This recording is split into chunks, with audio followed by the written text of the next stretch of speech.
Lost in the conversation, Charean, regarding social justice, an important conversation that had to happen.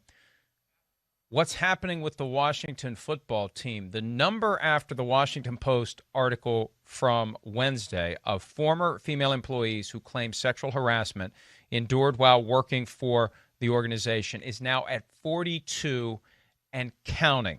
And the big story yesterday, and I think the biggest issue as it relates to that claim of sexual harassment, the decision of the NFL to defer to Washington owner Daniel Snyder's hire of his own investigator to come in and try to get to the bottom of all of this, and the NFL's refusal to have an independent investigation. That is astounding to me. An independent investigation needs to happen, and until an independent investigation occurs, it's going to be impossible for anyone to know exactly what went on in that organization over the last 21 years.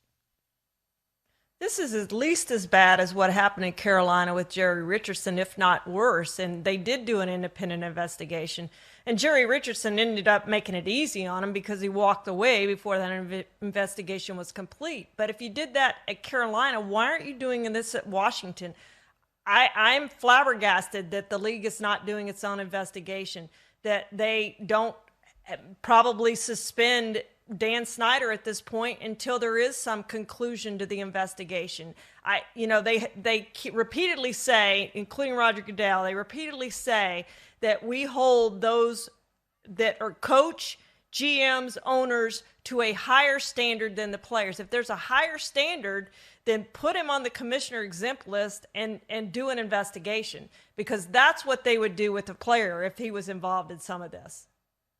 There was a letter sent yesterday by the firm of Katz, Marshall & Banks to the commissioner. That firm represents more than 12 former Washington employees who claim sexual harassment. The lawsuits are coming, and frankly, civil litigation may be the only way to get to the truth here if there won't be a truly independent investigation. But they make it clear on page 2 of this letter, and here's the quote: "Our clients would gladly participate in an NFL investigation. They do not feel safe speaking to investigators hired by Mr. Snyder and do not trust the investigation that is currently underway." That's what we said yesterday, right? If Beth Wilkinson, who was hired by Daniel Snyder to investigate Daniel Snyder, is going to call these former employees, she has no subpoena power. She has no authority whatsoever to get them to talk. They're going to hang up the phone.